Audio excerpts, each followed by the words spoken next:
Hello అండి. కథా ప్రేమికులందరికీ మీ లక్ష్మీ శ్రీనివాస్ నమస్సుమాంజలి.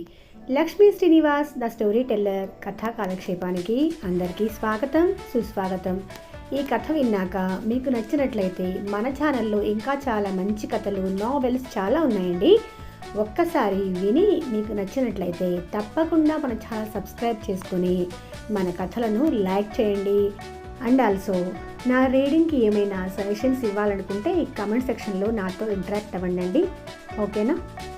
డాక్టర్ సి ఆనందరామన్ గారు రాసిన ఈనాటి శకుంతల రెండో భాగం నా మాటల్లో వినేద్దాం. మొదటి భాగం మన ఛానల్లో విన్నాక దీన్ని కంటిన్యూ చేయండి. విమలా తల్లి బ్రాహ్మిణి అని, తండ్రి కోమటి అని చెప్పాను. సాధారణ మధ్యతరగతి కుటుంబం అని చెప్పాను. 2-3 నెలలుగా విమలను అన్ని విధాలా అర్థం చేసుకున్నాకే ఈ నిర్ణయానికి వచ్చాను అని చెప్పాను. మరి శకుంతల విషయం చెప్పలేదా? లేదు. విమల గబాల్న శర్మ ఒళ్ళో నుంచి శకుంతల లాక్కోబోయింది. శకుంతల రాలేదు. విమల రోషంగా, నేను శకుంతలను వదిలి ఉండను అంది. అనసూయ వైపు తిరిగి, అత్తయ్య గారు, ముందు పెళ్లి జరగనివ్వండి, ఆ తర్వాత 1-2 రోజుల్లోనే శకుంతలని మా దగ్గరికి పిలిపించుకుంటాను అన్నాడు. అనసూయకు శర్మలో నమ్మకం కలగసాగింది. ఈ అవకాశం ఒక్కటి చేజారిపోతే ఇక విమల జీవితమంతా ఒంటరిగా ఉండిపోవలసిందే. అందుకే చొరవ చేసి గంభీరంగా నిలబడ్డ విమలతో, విమల, శర్మగారు చెప్పింది బాగానే ఉంది. ఈ పెళ్లి జరిగిపోతే నాకు నిశ్చింత అంది. విమల మాట్లాడలేదు. ఆమె మనసులో ఇంకా ఏవో సందేహాలు. శర్మ శకుంతలని దింపి, బేబీ టాటా, నేను వెళ్ళొస్తాను అన్నాడు. అతని కంఠం బరువుగా పలికింది. డాడీ, మీరు మళ్ళీ ఎప్పుడొస్తారు అని అడిగింది శకుంతల. మీ అమ్మని అడుగు. మమ్మీ, డాడీ మళ్ళీ ఎప్పుడొస్తారు? విమల తలెత్తి చూసింది. శర్మ కళ్ళల్లో అభ్యర్థన ఆమెను కదిలించింది. మన పెళ్లి కాగానే శకుంతల మన దగ్గరికి వస్తుందా? 2 రోజుల కంటే ఆలస్యం జరగదు, కానీ అప్పటి వరకు ఇది రహస్యంగా ఉంచాలి. సరే, కానీ పెళ్ళయ్యాక శకుంతలను పిలిపించకపోతే నేను మిమ్మల్ని వదిలి మెరుపులా వచ్చి విమల నోరు తన చేత్తో మూసేశాడు. అలా ఎప్పుడూ మాట్లాడకు అన్నాడు మందలిస్తున్నట్లుగా. అతని చేయి తొలగించి నవ్వింది విమల. ఈ దృశ్యం చూసిన అనసూయ మనసులో అంతకు ముందున్న కొద్దిపాటి సందేహాలు కూడా తొలగిపోయాయి. పెళ్లి ముహూర్తం నిర్ణయించి మీకు వచ్చి చెప్తాను. త్వరలో నిర్ణయం అవుతుంది అన్నాడు శర్మ. పెళ్ళి అనే మాట శకుంతలకు అర్థమైంది. ఈ మధ్య ఇరుగు పొరుగు పిల్లలతో కలిసి శకుంతల కూడా బొమ్మల పెళ్లి చేసింది. పెళ్ళి ఎవరికి డాడీ అంది. మీ అమ్మకి అల్లరిగా నవ్వాడు. శకుంతల సంతోషంగా గెంతుతూ, అమ్మకి పెళ్ళి, అమ్మకి పెళ్ళి అని చప్పట్లు కొట్టింది. 5 ఏళ్ల కూతురు అమ్మకి పెళ్ళి అంటుంటే విమలకి చాలా సంకోచం కలిగింది. అక్కడి నుంచి వెళ్ళిపోయింది. శర్మ తను కూడా లోపలికి వెళ్ళాడు. శకుంతల వెళ్లకుండా అనసూయ దగ్గరకు తీసుకుంది. తలదించుకొని నిలబడ్డ విమల చుబుకం పట్టుకొని ముఖం తన వైపుకు తిప్పుకున్నాడు శర్మ. విమల, జరుగుతున్న దానిలో తప్పేమీ లేదని నీకు బాగా తెలుసు. అయినా ఎందుకు ఈ సంకోచం? చూసావా, ఎంతో ఆధునికులం అనుకుంటున్న మనమే సంప్రదాయాల ప్రభావం నుంచి విముక్తి పొందలేకుండా ఉన్నాం. అట్లాంటప్పుడు పెద్దవాళ్ళు చాదస్తాలని అనుసరించకపోయినా అర్థం చేసుకోవద్దా? చెప్పు. నేను మీ ఇంటి కోడలుగా రాగలిగితే అత్తగారికి కానీ మామగారికి కానీ ఏమీ కష్టం కలగనీయను. కానీ శకుంతల, విమల, ఒక్క మాట నమ్ము. ఈ క్షణం నుంచి శకుంతల నీ కూతురే కాదు, మన కూతురు, నా కూతురు. Thank you. 1 నెల రోజుల లోపులుగానే విమల శర్మకు పెళ్లి నిశ్చయమైపోయింది. శర్మ కోరగా ఒకరోజు అనసూయ వెళ్ళి ఈశ్వరి సీతాపతికారులతో మాట్లాడింది. ఈశ్వరికి అనసూయ కూడా చాలా నచ్చింది. ఎందుకంటే అనసూయ ఈశ్వరి పూజా విధానం చాలా శాస్త్రోక్తంగా చేస్తుందని మెచ్చుకుంది. ఈ రోజుల్లో ఇలా అన్ని నోములు పూర్తి చేసుకునేవారు ఉండరు అని ఆశ్చర్యపడింది. తనను చూసి సంకోచంతో ముడుచుకొని పోయిన అనసూయతో సీతాపతి ఏం మాట్లాడలేదు. ఆయనకు విమల నచ్చింది. విమల పనిచేసే షాప్కి ఆయన ఏదో ఒక వంకన వెళ్ళారు. విమల ఆయన్ను చూడను కూడా లేదు. తన పని తాను చేసుకోవటం తప్ప ఎవ్వరితోనూ శృతి మించి మాట్లాడని విమల స్వభావం ఆయనకు బాగా నచ్చింది. అంచేత అనసూయను పలకరించి ప్రశ్నలు అడిగి ఆమెను ఇబ్బంది పెట్టదలుచుకోలేదు. అనసూయలోని ఈ సంకోచం ఈశ్వరికి బాగా నచ్చింది. పెద్దింటి మనిషి అనుకుంది. ఈ క్షణంలో అనసూయ ఒక కోమటి కులంలో వ్యక్తిని ప్రేమించి పెళ్లి చేసుకుంది అన్న విషయం పూర్తిగా మర్చిపోయింది. ముహూర్తం నిర్ణయించి శుభలేఖలు తానే తెచ్చి అనసూయకిచ్చాడు. అవి చూస్తుంటే ఆమె కళ్ళల్లో ఆనంద బాష్పాలు నిండుకున్నాయి. బాబూ, చిన్నవాడివి, నీకు చేతులెత్తి నమస్కరించకూడదు. ఈ పెద్ద మనస్సు నీకు కలకాలం ఉండాలని ఆశీర్వదిస్తున్నాను అంది. ఏ ఆర్భాటాలు లేకుండా తన పెళ్లి క్లుప్తంగా గుళ్ళో జరిగిపోవాలి అని పట్టుబట్టాడు శర్మ. అనసూయ అముక్తులను తీసుకునే పెళ్లికి వచ్చింది. ఇంటి దగ్గర విమలను పలకరించకూడదని చాలా బోధలు చేసింది. నువ్వు మమ్మీతో మాట్లాడితే దేవుడికి కోపం వస్తుంది అని భయం కూడా పెట్టింది. అన్నింటికీ తలూపింది శకుంతల. కానీ పెళ్లి మంటపంలోకి శర్మ రాగానే డాడీ అంటూ అతడి దగ్గరికి వచ్చేసింది. విమల అదిరిపడిపోయింది. ఆమె సర్వాంగాలు కంపించాయి. కానీ శర్మ మాత్రం ఎప్పట్లాగానే ఆప్యాయంగా శకుంతలను తన ఒళ్ళో కూర్చోబెట్టుకున్నాడు. ఈ పాప ఎవర్రా నిన్ను డాడీ అంటోంది అని స్నేహితులు పరిహాసం చేశారు. నా కూతురు అన్నాడు నవ్వుతూ శర్మ. కళ్లతో విమలకు ధైర్యం చెప్తూ అదేదో జోక్ అయినట్లు అందరూ నవ్వేశారు. అనసూయ భయంతో మూలకు ఒదిగి కూర్చుంది. కొంతలా పెళ్లితందు జరుగుతూ ఉన్నంతసేపు శర్మ పక్కనే కూర్చుంది, అన్నీ వింతగా చూస్తూ. స్నేహితుడొకడు నిద్రపోతున్న శకుంతలనెత్తుకొని ఒక వారగా తువాలు పరిచి పడుకోబెట్టాడు. అంతా గమనిస్తున్న అనసూయ నెమ్మదిగా నిద్రపోతున్న శకుంతలను తన ఒళ్ళో పడుకోబెట్టుకుంది. శర్మ విమలా మెళ్ళో తాళి కడుతుంటే, వేద మంత్రాల మధ్య అందరూ అక్షంతలు జల్లుతుంటే అనసూయ మనసు అపూర్వానందంతో నిండిపోయింది. ఇలాంటి దృశ్యం తన కళ్ళతో చూడగలను అని ఆమె అనుకోలేదు. శకుంతలను భుజం మీద వేసుకొని లేచి నిలబడి వధూవరులపైన దూరం నుంచే అక్షంతలు జల్లింది. విమల మనస్సు ఆనందం, భయం, సంభ్రమం మొదలైన అనేక భావాలతో నిలకడలేకుండా ఊగిపోతుంది. తన పక్కనే కూర్చున్న శర్మ గంభీరమూర్తికి తను మనసారా అర్పణ చేసుకుంది. ఇక ముందు తను బతికేది అతని సుఖం కోసం, అతని ఆనందం కోసం అనుకుంది. తనని గురించి, శకుంతల గురించి తను ఆలోచించుకోవాల్సిన పనిలేదు. ఆ బాధ్యత అతను స్వీకరిస్తాడు. ఆ విషయంలో తనకు సంపూర్ణ విశ్వాసం ఉంది. ఏ ఉద్దేశంతో శర్మ తన వివాహం క్లుప్తంగా జరిగిపోవాలని పట్టుబట్టాడో ఆ ఉద్దేశం నెరవేరలేదు. ఈశ్వరి సత్యనారాయణ వ్రతము అంటూ బంధువులందరినీ ఆహ్వానించింది. మీ అమ్మగారి దేవురు, మీ నాన్నగారి దేవురు, ఆయన ఏం చేసేవారు మొదలైన ప్రశ్నల బారి నుండి విమల తప్పించుకోలేకపోయింది. విమల తండ్రి వయస్సుడని తెలిసిన వారే ఆ విషయం ప్రత్యేకంగా విమలను అడిగి ఆమె నోట విని కానీ తృప్తి పడలేకపోయేవారు. ఇలా 10 మంది 10 సార్లు అడగటంతో విమలలోనూ ఒక మొండితనం వచ్చేసింది. నిస్సంకోచంగా, ధైర్యంగా సమాధానాలు చెప్పసాగింది. ఈశ్వరికి మాత్రం ఇందుకు బాధ కలిగింది. ఆవిడ అప్పటికప్పుడే పురోహితుల్ని పిలిపించి కోడలి తండ్రి వయస్సుడైనందుకు పశ్చాత్తాపడకుండా ఏమైనా ఉంటే కనుక్కొని ఉంది అనిపించుకొని ఆ తతంగమంతా జరిపించటం ప్రారంభించింది. ఇదంతా విమలకు చాలా ప్రాణ సంకటంగా తయారైంది. ఏనాడు చనిపోయిన తండ్రి కులం కోసం ఈనాడు తాను ఈ ప్రాయశ్చిత్త కాండలో పాల్గొనాలా? కానీ శర్మ కళ్ళల్లో అభ్యర్థన. పెద్దవాళ్ల ఆచారాలు మనం అనుసరించనక్కర్లేదు, సానుభూతితో అర్థం చేసుకుంటే చాలు. అంతా ముగిశాక ఈశ్వరి తానే సగర్వంగా, మా కోడలి తండ్రి వయసుడైతే ఏంటి, నేను శాస్త్రోక్తంగా ప్రాయశ్చిత్తం జరిపించాను, ఇప్పుడు దోషమేం లేదు అని చెప్పుకోసాగింది. ఇదంతా వింతగా తమాషాగా తోచింది విమలకు. ఎలాగో పెళ్లి తంతు అంతా ముగిసింది. శకుంతలను ఎప్పుడు తీసుకొస్తారు అని అడగలేదు విమల. ఆ భారం పూర్తిగా శర్మకే వదిలేసింది. ఆ మర్నాడు విమల తలారా స్నానం చేసి అత్తగారికి పూజ గది శుభ్రం చేస్తూ ఉండగా శర్మ శకుంతలని తీసుకొచ్చాడు. మమ్మీ అంటూ విమలను కౌగిలించుకుంది శకుంతల. నిర్ఘాంతపోయి నిలబడింది ఈశ్వరి. చదువుతున్న పేపర్ చేతిలో పట్టుకునే వచ్చాడు సీతాపతి. శర్మ, నాన్నగారు నన్ను క్షమించండి, ఈ పాప నా కూతురు, నాకు విమలకి పెళ్లికి ముందే పుట్టింది అన్నాడు. ఉలిక్కి పడింది విమల. వంచిన తల ఎత్తలేదు. మనస్సు కృతజ్ఞతతో నిండిపోయింది. కొంతసేపటి వరకు ఎవ్వరూ మాట్లాడలేకపోయారు. చివరికి ఈశ్వరి గొంతు పెగల్చుకొని రుద్ధస్వరంతో, ఇంత కర్మ ఏమొచ్చిందిరా నీకు? నువ్వు ఈ అమ్మాయిని చేసుకుంటానంటే మేం కాదన్నామా? ఈ చేసుకునేది ముందే చేసుకోవచ్చుగా అంది.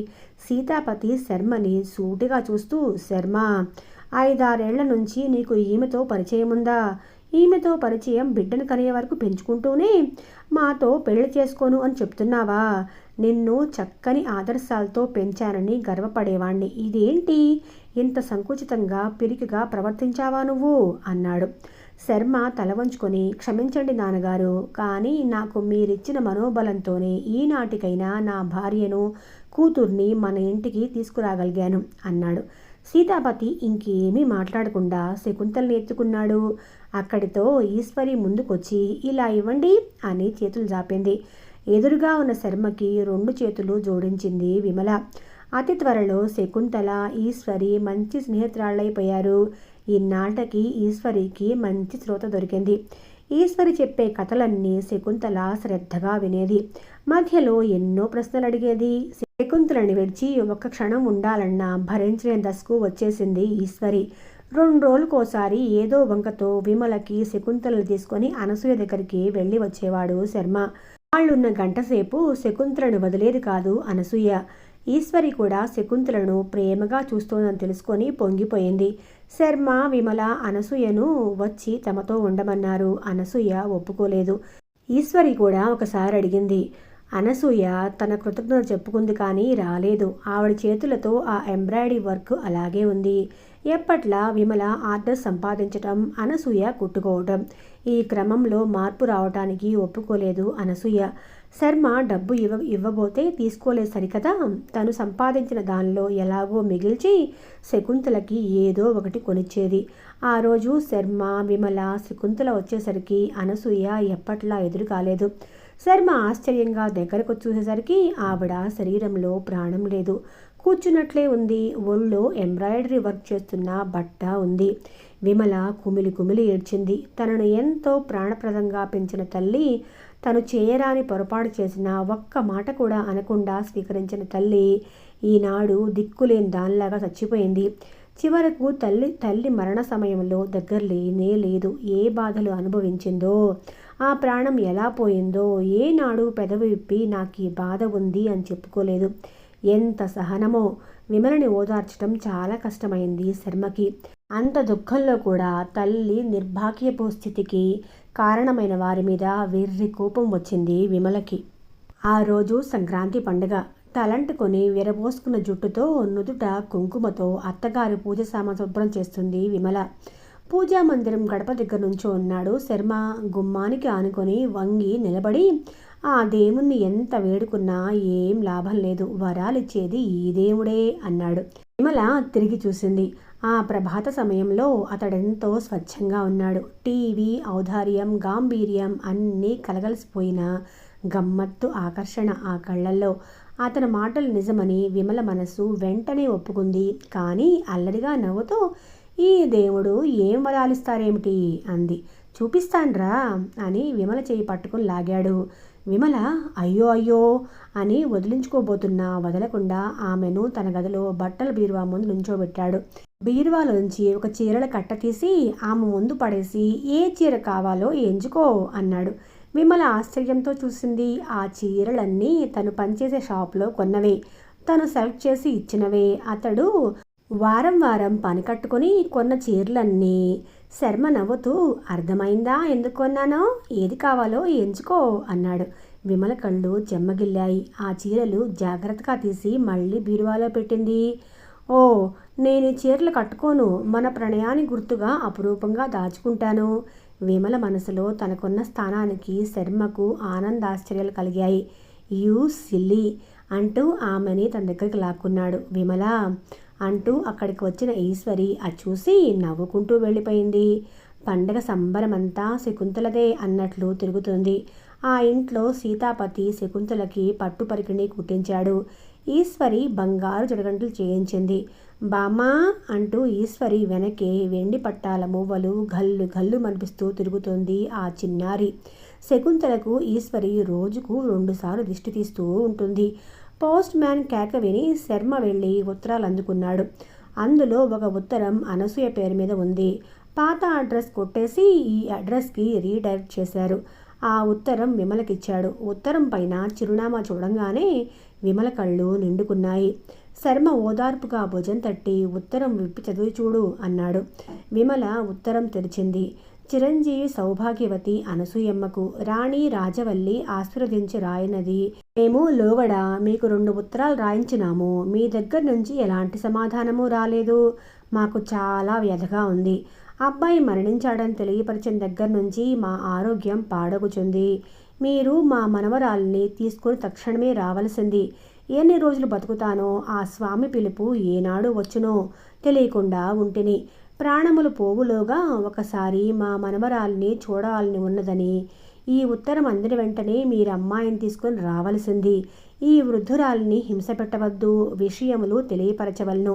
ఆశీర్వచనము. ఇట్లు రాణి రాజవల్లి వ్రాలు. ఉత్తరం చదివి విమల తెల్లబోయి చూసింది. ఆమెకు ఈ రాజవల్లి ఎవరో తెలియదు. ఉత్తరాన్ని బట్టి తన నాయనమ్మ అని ఊహించుకోగలిగింది.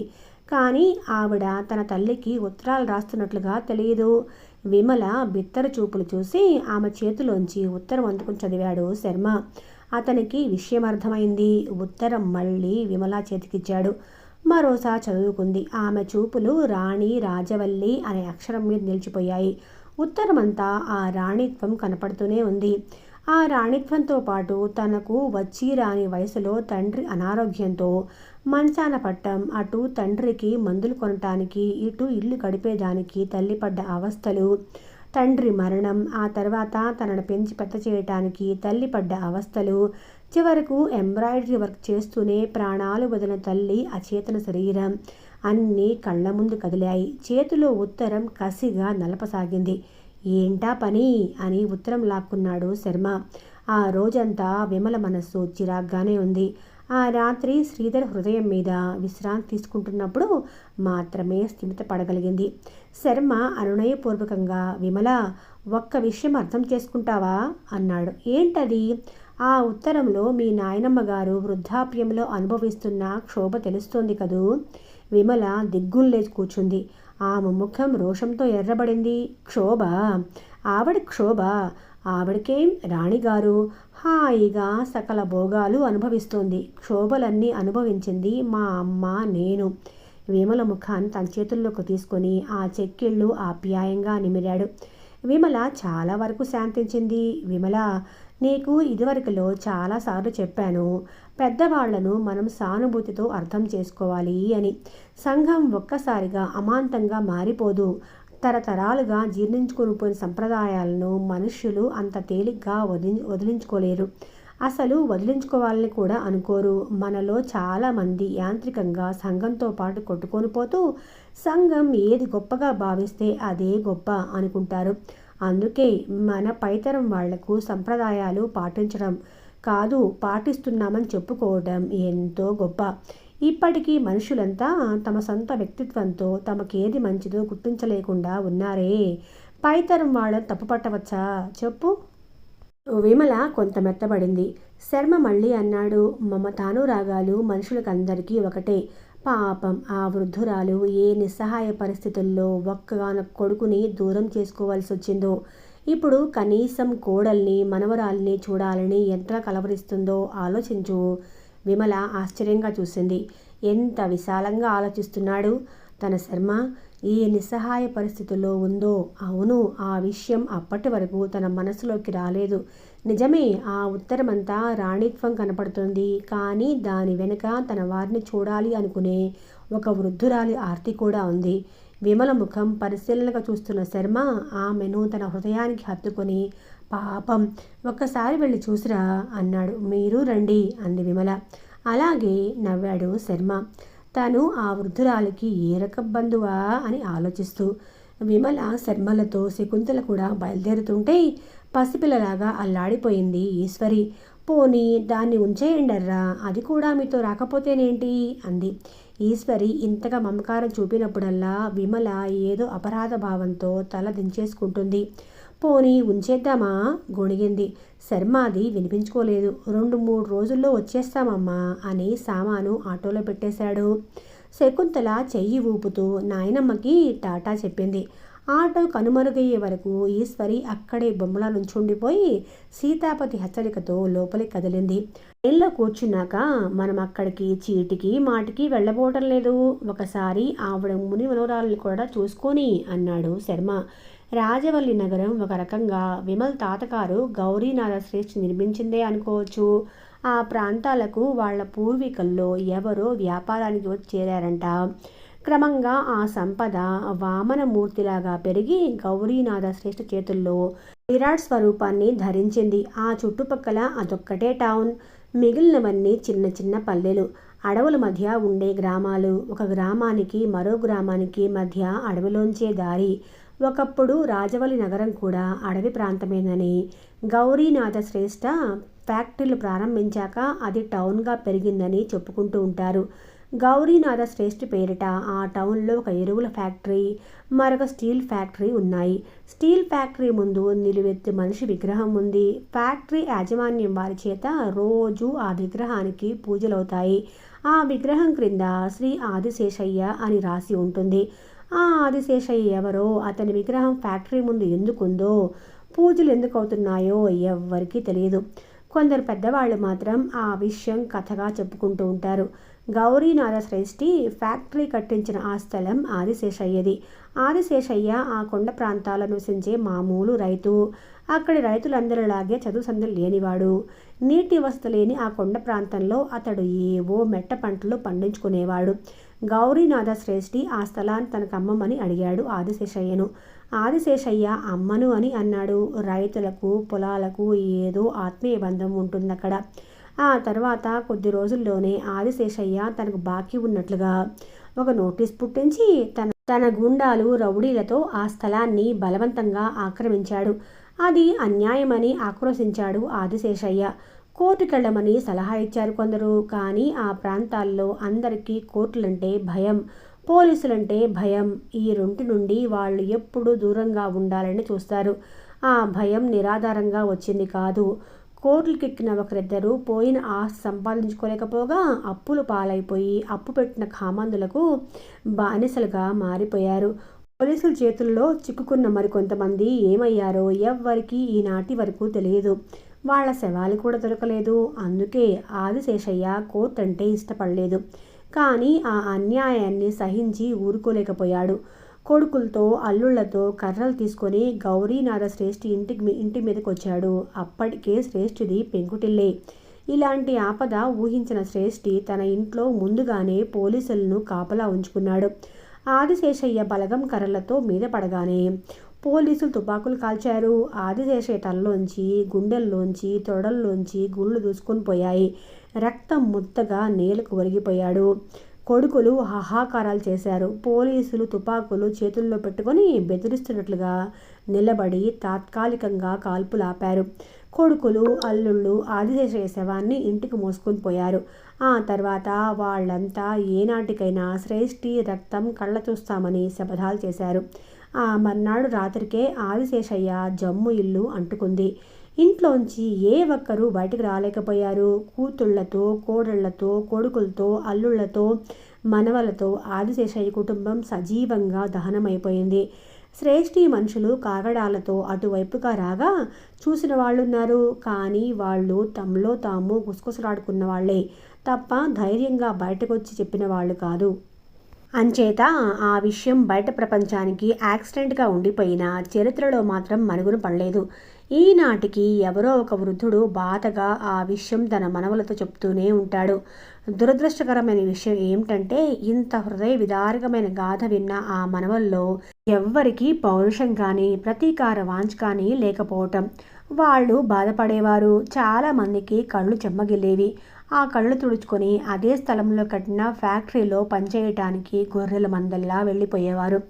ఆదిశేషయ్య కుటుంబం అంతా సజీవంగా దహింపబడ్డాక శ్రేష్ఠకి జ్వరం వచ్చింది. ఆ జ్వరంలో అతనికి వింత వింత భయంకర మూర్తులు కనిపించారు. అంచేత వెంటనే ఆదిశేషయ్య విగ్రహం ప్రతిష్ఠించి దానికి భక్తితో పూజలు చేసి ఆ తర్వాతనే ఫ్యాక్టరీకి శంకుస్థాపన ప్రారంభించాడు. గౌరీనాథ శ్రేష్ఠి గొప్ప భక్తుడు. రాజవల్లి నగరాన్ని తన రెండో భార్య పేరు మీదుగా నిర్మించాడు గౌరీనాథ శ్రేష్ఠి. ఆ టౌన్లో రైల్వే స్టేషన్ ఉండటానికి కూడా కారకుడు ఆయనే.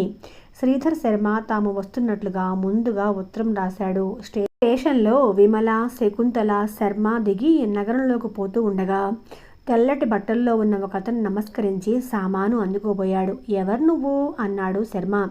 రాణిగారి డ్రైవర్నండి, దొరసాని గారు మిమ్మల్ని తీసుకొని రమ్మని పంపారు. ఇంకా రాణి, దొరసాని అనే పేర్లు వినపడుతూనే ఉన్నాయా?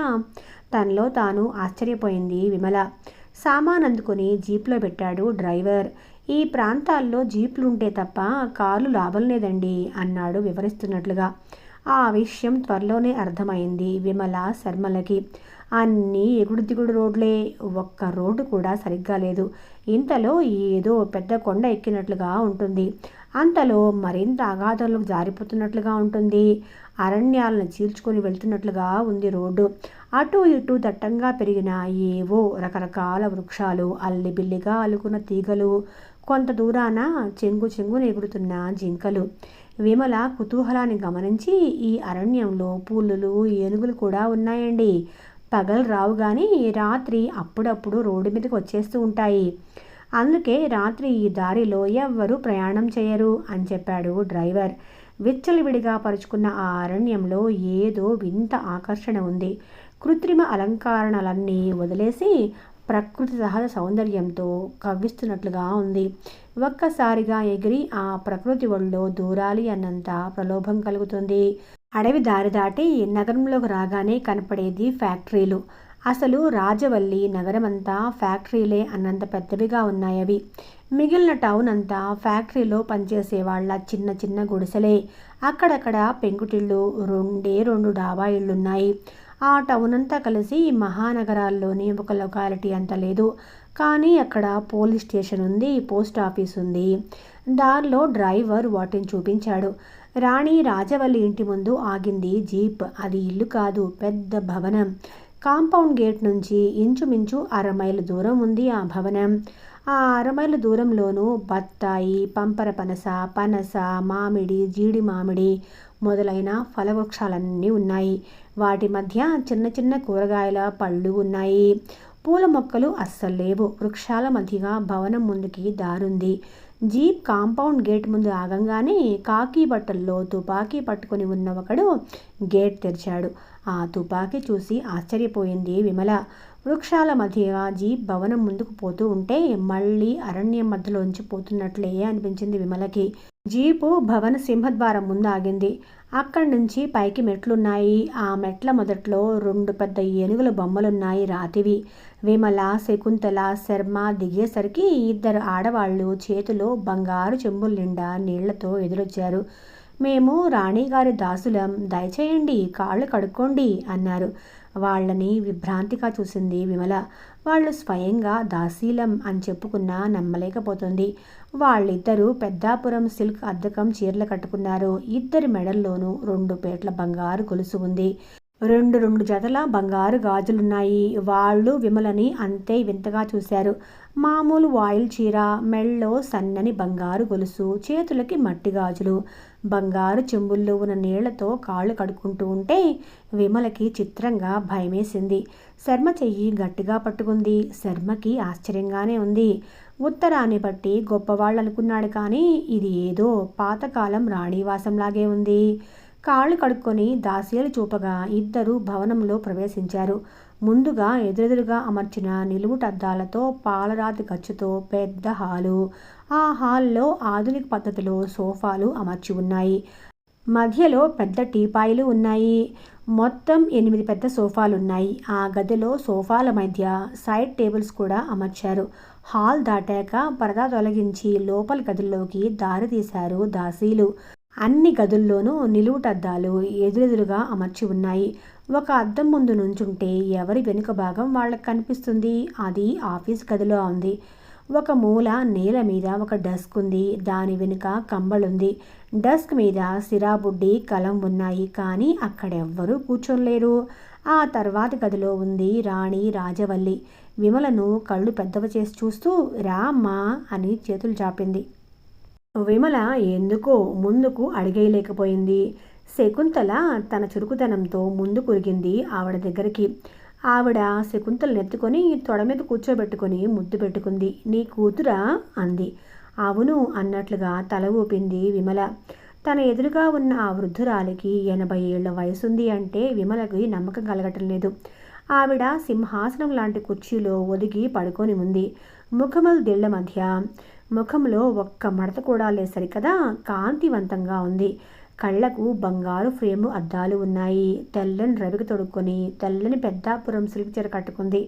ఒంటి నిండా నగలున్నాయి. కాళ్ల పట్టాలు, వడ్డాణం, పాపిట బిందెలు మొదలైనవి తప్ప మిగిలిన నగలన్నీ పెట్టుకుంది.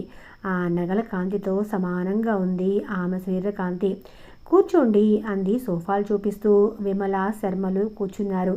విశాలమైన ఆ గదిలోనూ అద్దాలున్నాయి. ఆ అద్దాల్లో అందరి ముఖాలు ప్రతిఫలిస్తున్నాయి.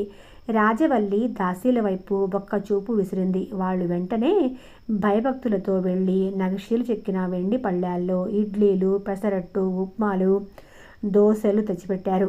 ఇన్నా అన్నాడు శర్మ భయంగా. రాజవల్లి నవ్వి, కావలసినవే తీసుకోండి, తనకేమిష్టమో మాకు తెలియదు కదా అంది. తన భర్తను తమరు అని మన్నించేసరికి విమల ముఖంలో బిగువు కాస్త సడలింది. ఏం తల్లి, మీ నాయనమ్మ మీద నీ కోపం పోలేదా అంది రాజవల్లి. శర్మ సైగా అందుకుని అదేం లేదు అంది విమల. మనవడు బాబుగారు ఉత్తరం రాసే వరకు కోడలు చచ్చిపోయిందని నాకు తెలియదు. చాలా బాధపడ్డానమ్మా. ఆ వృద్ధురాలి కళ్ళల్లో నీళ్లు తిరిగాయి. విమల మనసు కొంచెం మెత్తబడింది. తన తల్లి ఏ పరిస్థితుల్లో ఎలా పోయిందో తలుచుకుని విమలకు కళ్ళల్లో నీళ్లు తిరిగాయి. రాజవల్లి తొడ మీద కూర్చున్న శకుంతల ఆవిడ కన్నీళ్లు తుడిచింది. రాజవల్లి మెరుస్తున్న కళ్ళతో ఆ చేతులు ముద్దు పెట్టుకొని, చిన్నరాణి గారిది పెద్ద మనస్సు అంది. విమల ఆ మాటలకు ఉలిక్కిపడింది. పలహారాలు ముగిశాక ఆ పళ్ళాలు ఓ కుర్రాడు వచ్చి తీసేశాడు. వాడు మాత్రం చూడంగానే పని కుర్రాడు అని తెలిసేలాగే ఉన్నాడు. చిరిగిన నెక్కరు, రేగిన జుట్టు, దీనంగా ఉన్న మట్టి కొట్టుకొని పోయినట్లున్న ముఖం. దాసీలు స్నానానికి రమ్మన్నారు. వాళ్ల వెంట స్నానానికి బయలుదేరుతూ ఈ తేడా ఏమిటి అనుకుంది విమల. స్నానాల గది చాలా విశాలంగా ఉంది. మధ్యలో పాలరాతి అరుగు, ఒక తొట్టె నిండా వేడినీళ్లు, మరో తొట్టె నిండా చన్నీళ్లు ఉన్నాయి. వెండి చెంబు, వెండి గిన్నె, వెండి పళ్ళాలు అమర్చి ఉన్నాయి. వెండి గిన్నెలో ఏదో సుగంధ తైలం ఉంది. పళ్ళాల్లో సున్నిపిండి కాబోలు ఏం కలిపారో ఘుమఘుమలాడుతుంది. రాజవల్లి శరీరం నుండి అలాంటి పరిమళమే వచ్చింది. సీకాయ పొడి, కుంకుమ రసం వేరువేరు గిన్నెల్లో ఉన్నాయి. షాంపూ సీసా కూడా ఉంది. బాత్రూంలోనే ఉన్న స్టాండ్ మీద శుభ్రంగా ఉతికి ఇస్త్రీ చేసిన తెల్లని తువ్వాళ్ళు 4 వేలాడుతున్నాయి. ఒక దాసీది, అమ్మగారు స్నానం చేయించమంటారా అని లోపలికి రాబోయింది. చాచా ఏం వద్దు అని చిరాకు పడుతూ తలుపు వేసుకోబోతుంటే మరో దాసీది, రాణి అమ్మగారు మీకు ఇవి ఇవ్వమన్నారు అని చీర, జాకెట్టు అందివ్వబోయింది. అది వెంకటగిరి జరీ చీర, జానడు పైగా జరీ తళతళ్ళాడుతోంది. చీర మధ్యలో కూడా సన్నని జరీ పూలున్నాయి. కనీసం 600 ఉంటుంది ఆ చీర. ఆ చీర కిందకు మ్యాచ్ అయ్యే పావడ, జాకెట్ కూడా ఉన్నాయి. మీరు రేఖ తొడుక్కొని చూసుకోండి అమ్మాయి గారు, సరిపోకపోతే నేను సరిచేస్తాను, నాకు కుట్లన్నీ వచ్చు అంది ఆ దాసీది గొప్పగా. విమల ఆ చీర వంక ఒక్కసారి తిరస్కారంగా చూసి, నాకు ఆ చీర అక్కర్లేదు, నా చీరలు తెచ్చుకున్నాను అంది.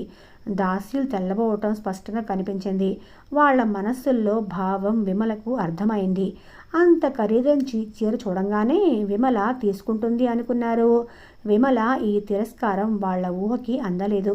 మామూలుగా తన కటాఫ్ వాయిల్ చీర కట్టుకుని బయటకు వచ్చింది విమల. అప్పటికే స్నానం చేసి వచ్చాడు. మగాళ్లకు వేరుగా స్నానాల గదులు ఉండి ఉంటాయని అనుకుంది. తాను చీర తిరస్కరించినందుకు రాజవల్లి ఏమైనా అంటుందా అనుకుంది. ఆవిడ మనసులో ఏమనుకుందో కానీ పైకి ఏమీ అనలేదు. విమల ముందు అలంకరణ సామాగ్రి పెట్టారు. దాసీలు స్నో పౌడర్లతో పాటు రకరకాల సుగంధ ద్రవ్యాలున్నాయి. వాటి పేర్లు అడగాలి అని ఊరుకుంది. అవేమీ ముట్టుకోకుండా తన బ్యాగ్లోంచి పౌడర్ తీసి అద్దుకొని తిలకం పెట్టుకుంది. ఇల్లు చూస్తావా అంది రాజవల్లి. చూస్తాను అన్నట్లు తల తిప్పింది విమల. నేను వస్తాను అని రాజవల్లి అనంగానే ఒక దాసీది వచ్చి రాజవల్లి కూర్చున్న కుర్చీ వెనుక నించుంది. అప్పుడు గమనించింది విమల అది చక్రాల కుర్చీ అని. ఆశ్చర్యంగా చూసింది. రాజవల్లి నవ్వుతూ, కీళ్లవాతంతో నా మోకాళ్ళు పడిపోయాయి, నడవలేను అంది. చక్రాల కుర్చీ ముందుకు కదిలింది. అది కదిలినంత మేర సుగంధ తరంగాలు శకుంతలను దాసీలు స్నానం చేయించి తయారు చేయించినట్లున్నారు. పట్టు పరికిణి కట్టుకొని రాజవల్లి ఒళ్ళోనే కూర్చొని ఉంది. రాజవల్లికి అటుపక్క ఇటుపక్క విమల, శర్మ ఉన్నారు.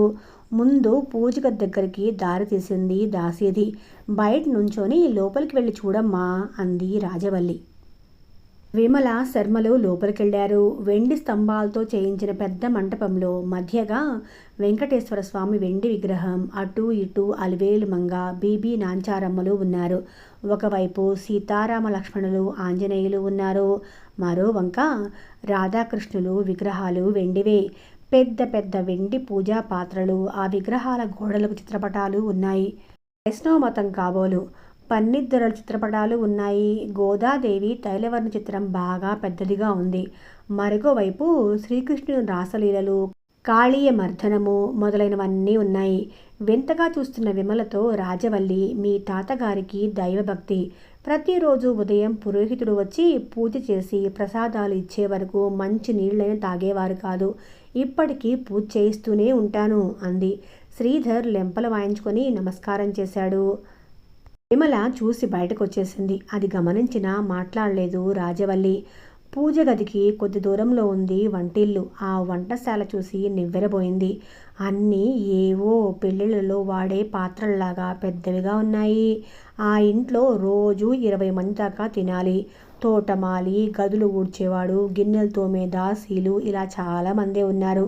చాకలు రోజు వస్తాడు. వాడికి రోజు అన్నం పెడతాము. భావం అర్థం చేసుకున్నట్లుగా చెప్పింది. ఆ తర్వాత విశాలమైన హాలు, గోడలు కొంతవరకు పాలరాతితో ఉన్నాయి. గచ్చు కూడా పాలరాయే. నిలువుటద్దాలు ఆ గదిలోనూ ఉన్నాయి.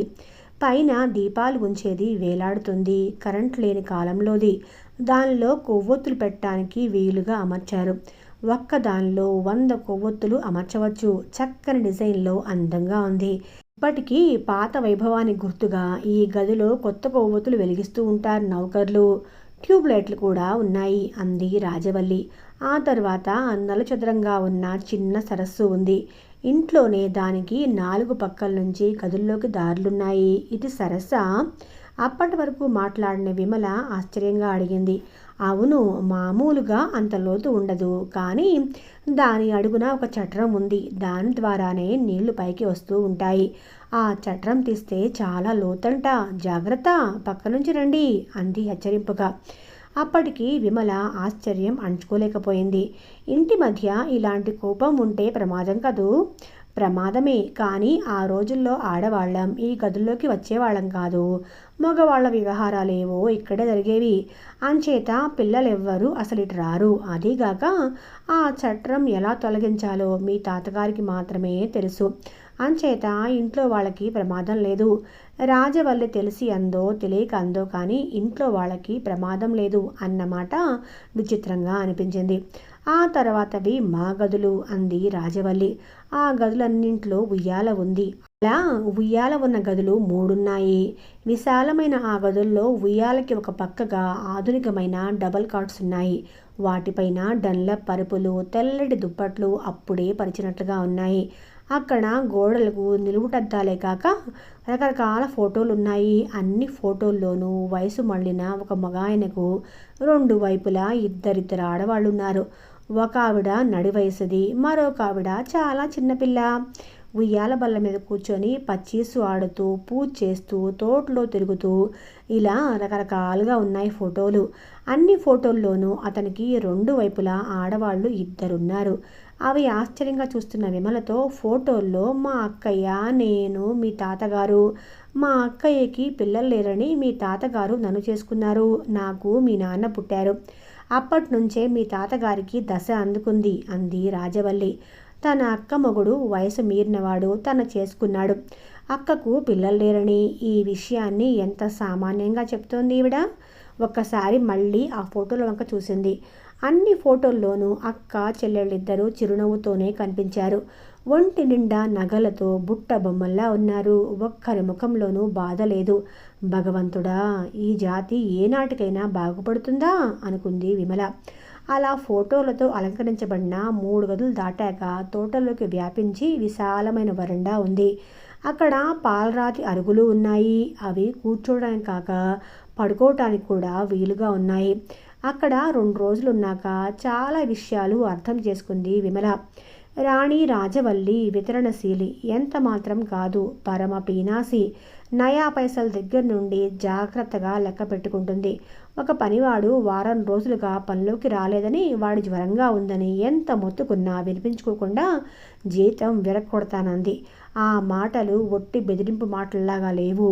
ఆ ఇద్దరు దాసీలు రాజవల్లిని వంతుల వారీగా కనిపెట్టుకొని సకల సపర్యలు చేసేవాళ్ళు. అందుకే వాళ్లకు అన్ని సౌకర్యాలు. రాజవల్లి తెల్లని పెద్దాపురం సిల్కు చీరలు కడుతుంది. అవి కొంచెం పాతపడగానే తన దాసీలకు ఇచ్చేస్తుంది. అంచేత వాళ్ళకన్ని చీరలు ఆ దాసీలు మిగిలిన నౌకర్ల మీద పెత్తనం చెలాయిస్తారు. కసురుకుంటారు, ఈసడిస్తున్నట్లుగా మాట్లాడతారు. ఏమి మానవ స్వభావమో, కొద్దిపాటి ఐశ్వర్యం కళ్ళపడగానే తామంతా ఒకే జాతి అన్న విషయం పూర్తిగా మర్చిపోతారు. ఆ దాసీలకు ఆ టౌన్లో పెంకుటిళ్ళున్నాయంట. తనకు సపర్యలు చేసేవాళ్ళు విషయంలో చాలా ఉదారంగా ఉంటుంది రాజవల్లి. దీన్ని బట్టే ఆవిడకు ఎక్కడ ఖర్చు పెట్టాలో, ఎక్కడ బిగించాలో బాగా తెలుసనుకుంటుంది. ఈ సంస్కారం ఈ కుటుంబాల్లో జన్మతహా వస్తుందేమో. ఆ సాయంత్రం రాజవల్లి విమలను తన దగ్గర కూర్చోబెట్టుకుని ప్రారంభించింది. జరిగిందంతా నీకు తెలుసుగా. ఒక విధంగా మీ తాతగారు కొడుకు మీద బెంగతోనే పోయారు. ప్రస్తుతం ఆస్తి అంతా నా పేరు మీదే ఉంది. కానీ దీన్ని అమ్మటానికి మాత్రం నాకు అధికారం లేదు. నా తదనంతరం మన వంశీకులలో ఒకరికి ఈ సంపదనంతా అప్పగించాలి. అది ఆయన వీలునామా. నువ్వు కూడా ఈ పీనాస్తనమేంటి అనుకోకు. అంత జాగ్రత్తగా కూడబెట్టబట్టి ఈనాటికి ఇంత సంపాదన పోగైంది. నువ్వు మనవడు గారు ఇక్కడే ఉండి ఇదంతా చూసుకుంటే నా తదనంతరం ఇదంతా మీకే చెందేలాగా వీలునామా రాస్తాను, ప్రాధేయపూర్వకంగా దీనంగా అడిగింది. ఈ ఎపిసోడ్కు ఇక్కడితో బ్రేక్ ఇచ్చేసి ఈనాటి శకుంతలను ఇంకో ఎపిసోడ్తో కొనసాగిద్దామండి. సరేనా?